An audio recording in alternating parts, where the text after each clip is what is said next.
Hello, everyone, and welcome back to Bhakti Fundamentals. We've come a long way in our discussion so far, and I was thinking that looking back at our previous talks and question and answer sessions, it can be difficult to see the forest through the trees. We've covered a lot of information already in our videos. So let's take this session today to gain a little perspective, to remind ourselves of where we're going in Bhakti Yoga, and the first step we can take to reach that goal. Speaking of goals, we know that bhakti is a word meaning devotional service, and yoga is a word meaning to link or to connect.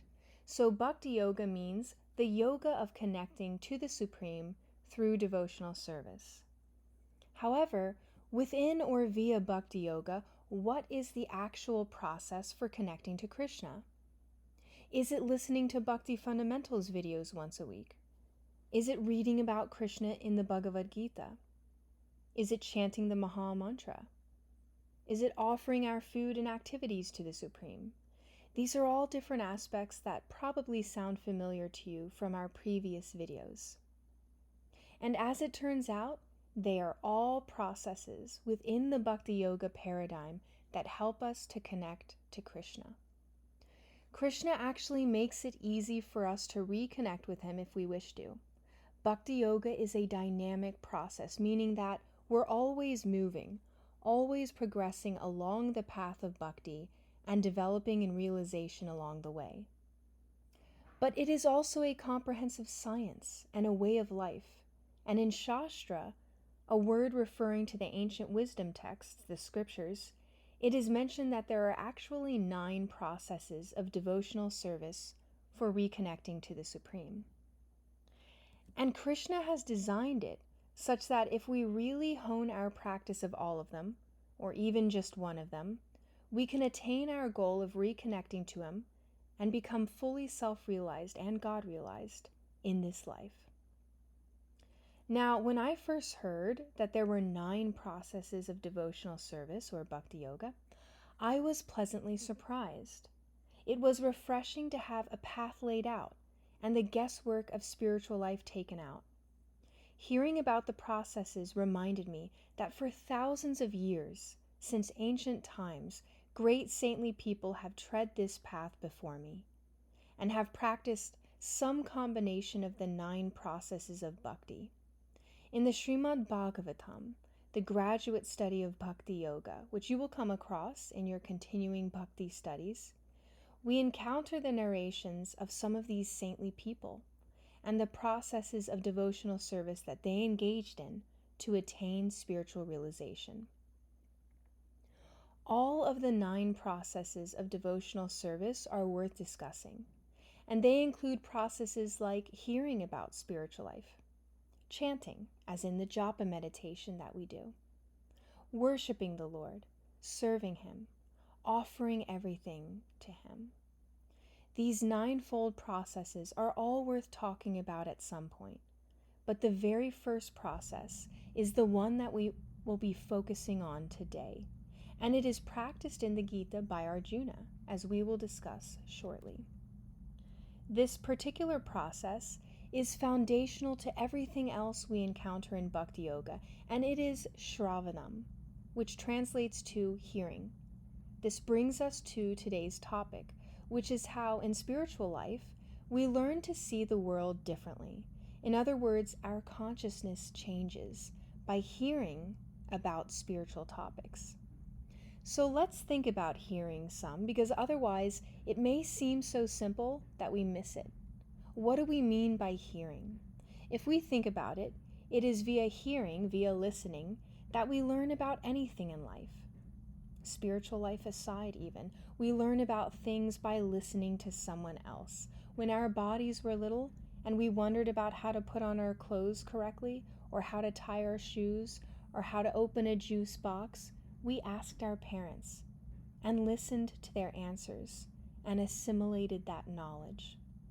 Similarly, in school, throughout our early lives, we heard about different subjects from different area experts, our teachers and professors.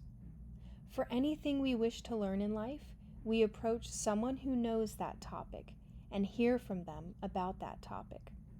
And this applies to Bhakti Yoga as well. At some point, we all met a person or persons practicing Bhakti Yoga and learned something about it from them. Srila Prabhupada once said, "Hearing is more important than seeing, because hearing purifies us, and so by hearing, we actually come to see." He stated this same point about hearing many, many times. He also often mentioned that hearing, or shravanam, is the first and foremost, the most important of the 9 processes of devotional service. This may be surprising to some. Many people will say, but seeing is believing. And some people will say, well, if there is a God, then why can't I see him? But Srila Prabhupada would say that spiritual life begins with the ear, not with the eyes.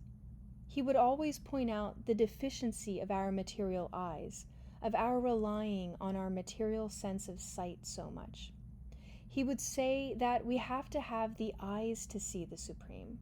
We have to have the eyes to see the material world correctly, to see the touch of the Supreme actually everywhere in it, and to see what we need to do in this life in order to be spiritually successful.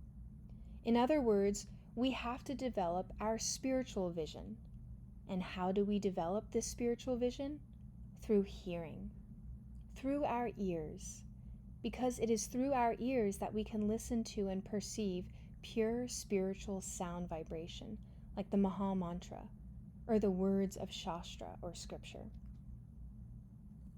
Now, if you recall, we have discussed the potency of sound vibration before. And we have also discussed how the Maha Mantra, which is the mantra on this slide, since it is comprised of the names of Krishna, it is purifying to chant and listen to, because it links us to Krishna, who is all pure, the supreme purifying force. When we chant this mantra, which we do in Bhakti Yoga, both as a personal meditation on beads and in a communal way in Kirtan, which is set to music, when we chant in these ways, it is like calling Krishna up on our cell phone. We have his attention then, and we are hearing these extremely purifying names. In a similar way, topics related to Krishna in Bhakti Yoga are also purifying. All of the classes we have had up till now, they all cut through our material consciousness and replace it with spiritual consciousness, which is our natural state, our constitutional position. Since we are actually spiritual beings and not these material bodies we inhabit, hearing about spiritual topics reinstates us in our original or natural position. Now, what's the alternative to hearing? This question can be applied to both material and spiritual life. The alternative to hearing from someone who knows that which we do not know is speculating on our own or learning the hard way. If when our bodies were little, we blocked our ears each time our parents tried to teach us something or warn us about something, life would have been pretty difficult. We would have made a lot of mistakes and we may not have survived some of those. In spiritual life, this is the case also. We are repeatedly advised not to just speculate on what spiritual life is. We are advised not to just pick from here and there and piece together an understanding of what this life is meant for, who our source is, who the Supreme is, etc. These questions are just too important to be left to our minds, to our own mental speculation, or to someone else's mental speculation for that matter. Instead, we hear about Bhakti Yoga from authorized sources. Srila Prabhupada often described Bhakti Yoga as a science, a spiritual science. Why? Because it's not concocted or man-made. It's not the result of a person's speculation.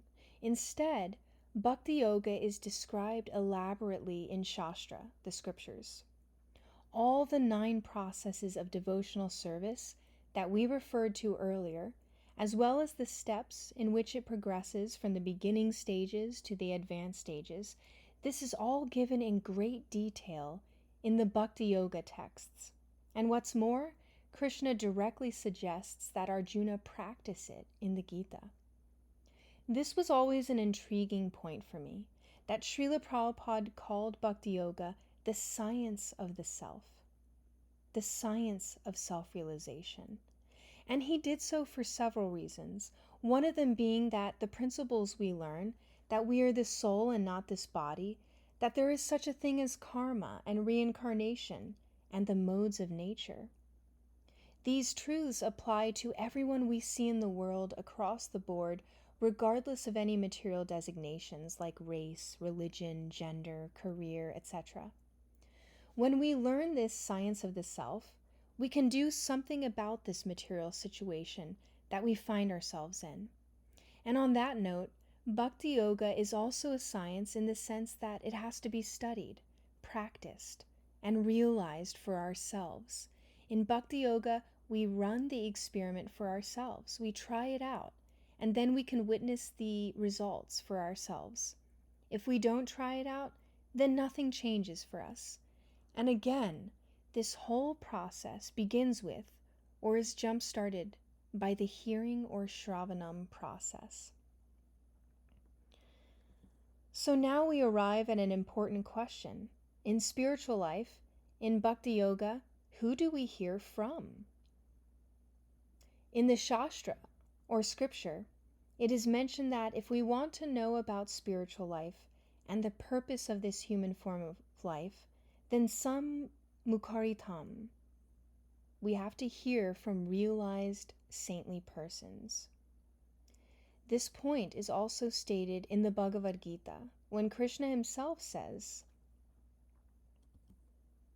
"Just try to learn the truth by approaching a spiritual master. Inquire from them submissively and render service unto them. The self-realized souls can impart knowledge unto you because they have seen the truth." In this verse, Krishna advises that we hear from a person who has seen or who has understood the absolute truth and who is themselves a practicing bhakti yogi, a realized bhakti yogi. Who falls into the category of one who has understood the absolute truth? This brings us to the topic of the 3 authoritative sources we hear from in Bhakti Yoga. In Bhakti, we actually hear from 3 primary authorized sources. 1, Guru, our teachers on the path of Bhakti, those who are experts in rendering devotional service and who practice what they preach, represented by Srila Prabhupada in the picture on the slide. 2, the second authoritative source, the sadhus, the other Bhakti Yoga practitioners who, at different stages of practice, have different realizations that help inform and supplement our own practice. And 3, Shastra, scripture. We hear from Krishna himself in the Bhagavad-gita as he instructs Arjuna, but Krishna is also the source of inspiration for all of the other Bhakti Shastri, the other Bhakti scriptures, and there are many. What is nice about these different authoritative sources in Bhakti is that when we hear something in spiritual life, we're always able to corroborate it. There is a system of checks and balances. In other words, what I hear from the practitioners of Bhakti Yoga should line up with what Krishna says in the Gita, and should line up with what the previous acharyas or teachers have written in their books. Bhakti Yoga is a science, a spiritual science. It's not subjective or up to the whims of our mind. In fact, even at Bhakti Fundamentals, we can see all these sources of authority that we hear at work. In our club sessions, we read and study from the Bhagavad-gita primarily, which is hearing from Krishna himself, and we read the purports written by Srila Prabhupada, which is hearing from an authorized acharya in our lineage. And we also hear from the practitioners on the path, from each other when we discuss the topics, right? Now, what's the success rate from following this formula of hearing from authority in spiritual life? Is there an example of someone who heard in spiritual life and was successful as a result? Absolutely. There are thousands of examples. However, to return to the text that we study from the most during our sessions, the Bhagavad-gita itself is a great example of hearing from an authorized spiritual source about spiritual life. As we have previously discussed, there is a turning point at the beginning of the Gita, where Arjuna realizes that he would be greatly benefited by hearing from Krishna, by listening to Krishna's opinion about how he, Arjuna, should act. Arjuna says, Shishyaste hum, I am your disciple. The verse reads, Now I am confused about my duty, and have lost all composure because of miserly weakness. In this condition, I am asking you to tell me for certain what is best for me. Now I am your disciple, and a soul taking shelter of you. Please instruct me. And what is really remarkable is that simply by his willingness to hear, his being open to listening to whatever Krishna would advise, the Bhagavad-gita, this wisdom-filled, instructive handbook for humanity, was spoken. And thousands of years later, we are still benefiting by hearing the conversation that was spoken then. In other words, we are overhearing the conversation that was held thousands of years ago. At the end of the Gita, Arjuna decides to act upon the knowledge that he has heard from Krishna, and this guarantees his success in the battle and in his life spiritually. Arjuna became an expert, a master at seeing through hearing. He says at the very end of the Gita, My dear Krishna, O infallible one, my illusion is now gone. I have regained my memory by your mercy. In other words, he is seeing clearly after having heard the message of the Gita from Krishna himself. And he continues, I am now firm and free from doubt, and am prepared to act according to your instructions. Now, how should we all respond to hearing the message of the Gita, as we do here at Bhakti Fundamentals? To become successful spiritually in this life, we are advised to become experts in hearing, like Arjuna, but not just experts at hearing anything, like all the mundane sounds we encounter daily, but experts in hearing spiritual topics, in hearing about the science of the self, Bhakti Yoga. We should set aside time for it every day and give it a real chance. Srila Prabhupada commented that one who hears nicely on topics in spiritual life knows what is what. In other words, they aren't speculating on how the material world works or how to go about spiritual life because they're receiving knowledge from the appropriate authorized spiritual sources. What's more, such a person will also have a strong foundation for practicing the other processes of devotional service. Remember that there are 9 of them. Srila Prabhupada said, For all devotional service, the main pillar is shravanam, hearing. Without hearing, other processes of devotional service will not be perfect. Therefore, hearing is most important. Importantly, while our spiritual life begins with hearing, this hearing also marks the beginning of the end of our time in the material world. Perfect hearing on spiritual topics related to Krishna actually has the power to liberate us from lifetimes of material conditioning and material consciousness. It encourages us to put into practice what we have heard by chanting the Maha Mantra first and foremost, and by telling our friends about Bhakti Yoga, and by engaging in the other 9 processes of devotional service. In the Gita, Arjuna references this benefit of hearing about Krishna when he says, addressing Krishna, I am never satiated in hearing about you. For the more I hear, the more I want to taste the nectar of your words. Thus, hearing propels us forward in spiritual life and increases our taste for spiritual life. We said before that hearing spiritual knowledge grants us the eyes to see things as they really are in this world. And so we can also say that hearing gives us the ability to see ourselves out of this material world by becoming fully spiritually realized. And this is the real value of learning the art of seeing through hearing in Bhakti Yoga. So this is where we'll end today. Thank you for listening, and we look forward to seeing you next time on Bhakti Fundamentals. In the meantime, send us any questions you have, and we'll be creating more talks for you this coming week.